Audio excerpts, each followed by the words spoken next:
Muito bom dia para você, meu irmão, minha irmã. Nosso evangelho de hoje, para este domingo, está em São Marcos, capítulo 13, dos versículos 24 ao 32, onde Jesus vai falar sobre sinais do fim dos tempos. E ele faz isso contando uma história, comparando isto às cores das folhas da figueira, que em um momento estão verdes, e aí então os brotos começam a aparecer, e com isso eles sabem que as pessoas, aqueles homens que estavam ouvindo, sabiam que o verão estava chegando. Jesus termina falando que tudo há de passar, céu e terra, mas a palavra dele não passará. Então nós ficamos nos perguntando, ao ler isto aqui, o que Jesus está querendo dizer? Em que essa palavra de fato se parece com o fim dos tempos ou não? E eu digo que a importância está mais no presente do que no futuro quando nós lemos esse tipo de texto.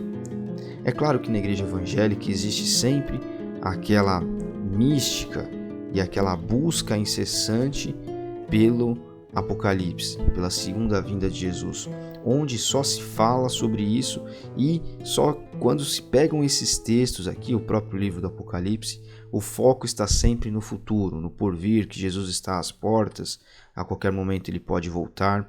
Mas, quando olhamos para um texto como esse, nosso foco não deve estar no futuro, nem nas coisas que estão se mostrando no presente como possíveis sinais do fim dos tempos, porque também há essa questão. Muitos sinais que as pessoas olham e dizem que são sinais do fim dos tempos já estão acontecendo há vários séculos. Por exemplo, as guerras, as intrigas entre países que podem gerar uma guerra, que são os rumores de guerra, de conflito, a geopolítica, digamos assim. Tudo isso está colocado para nós desde a antiguidade. A guerra, os conflitos existem desde sempre. Os cataclismas, os problemas em relação à natureza, nas manifestações da natureza como chuvas, enchentes, terremotos, furacões, vulcões, maremotos e etc. Essas coisas também estão presentes na história da humanidade. Então nós não devemos olhar para estas coisas quando eu falo sobre o presente, mas sim sobre como estamos investindo o nosso tempo e a nossa vida. Quando nos deparamos com textos como este, onde Jesus está falando sobre o fim dos tempos, ou quando nos deparamos com o próprio livro do Apocalipse, que é dificílimo, não pode ser interpretado apenas com o que está escrito ali, ao pé da letra. No nosso tempo, no presente, em que nós estamos investindo as nossas vidas, o nosso tempo, nas coisas que passam, como dinheiro, busca da fama, do sucesso, ou a aparência, querendo estar cada dia mais bonita, mais bonito, procedimentos estéticos e cirurgias e etc.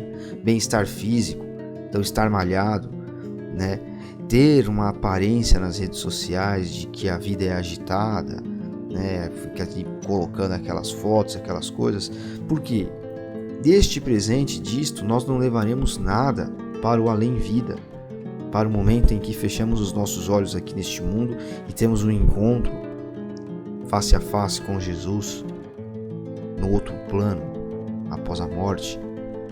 Nós estamos apegados às coisas daqui, deste mundo, como se fôssemos viver aqui para sempre, porque vai chegar um momento da despedida em que tudo isto vai ficar. Então esta palavra de Jesus nos adverte sobre exatamente isto.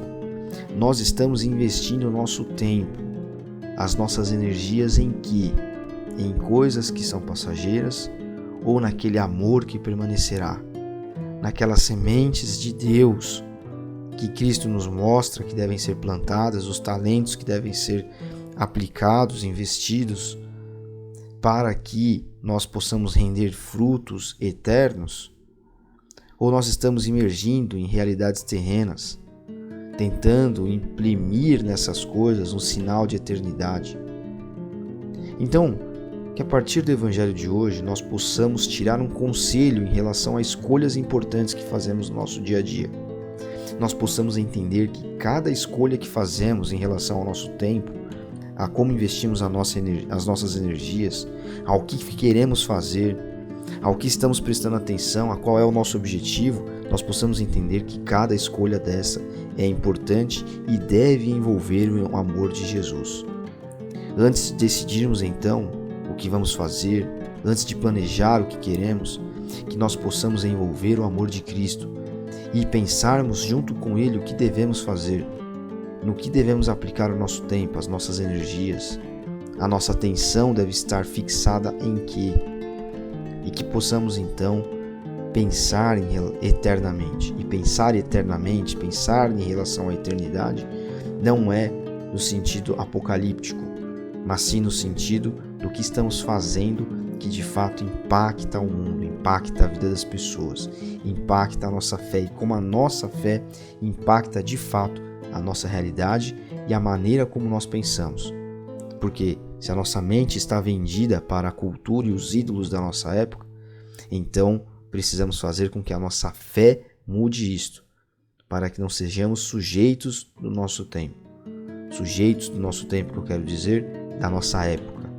Nós possamos ser pessoas que estão fixadas na eternidade, não estão fixadas nos costumes, na cultura, nas idolatrias, nas distrações do seu tempo. Deus abençoe você. Até amanhã.